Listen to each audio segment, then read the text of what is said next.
California. I flew out yesterday. I changed my watch, but I know it's something like 1:30 in the morning for me. But I'm wide awake. I'm happy to be here.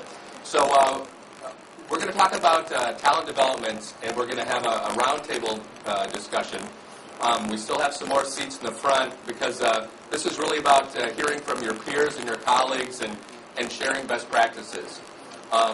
I first wanted to define talent development.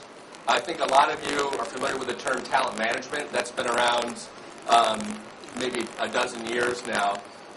Talent development is more specific. If you look within the talent management definition, talent development focuses on once your employees are in the door, it's measuring their performance, setting their goals, cascading goals in the organization, and developing those people, looking at their competencies, measuring the gaps in competencies, and really make them more valuable and more productive workers. So when I'm talking about talent development, that's what I'm talking about in general.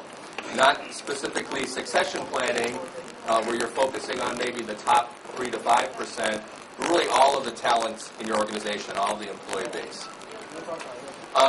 So with that, before we start, I'm kind of curious. So sum total, we're a talent management software company.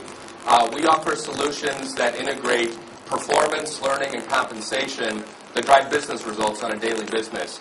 And I'm just curious, how many of you, I assume we have a lot of HR people and some other professionals as well, how many of you use a learning management system software within your organization? Okay, maybe 20% or so.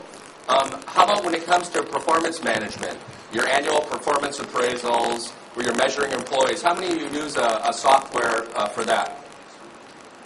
A little bit more. Okay, that's interesting. Typically, I asked it around the globe. More people use an LMS software than they do performance management. A lot of companies still use paper forms for that, but that's interesting. And then the last component is compensation management, doing your annual increases or your bonuses. How many of you use a software solution for your compensation practices? A good percentage of that, too. And everybody who didn't raise their hand, I have a couple salespeople here who are happy to take your order when we're done presentation. I'm just curious to see that. So what I wanted to start the discussion, and Rishi will help me as we get started here. We'll pick on you guys who are brave enough to sit in the first row, and the ladies as well. But looking back over the last year, it's been a really dramatic year in the global economy. It's affected different countries for different lengths of time. For the U.S., I think we've probably had a lot more in human resources. We've had a lot more rounds of layoffs and done that successive times and really worked on an outboarding program. We haven't done as much recruiting, and nobody's leaving our companies because there's not a lot of places to go. I get a sense that you've gone over some of that hump in India, which is great. I'm jealous of that. We're still in the midst of it a bit in the U.S. But how has it changed human resources? How has this global economic impact changed your human resources practices?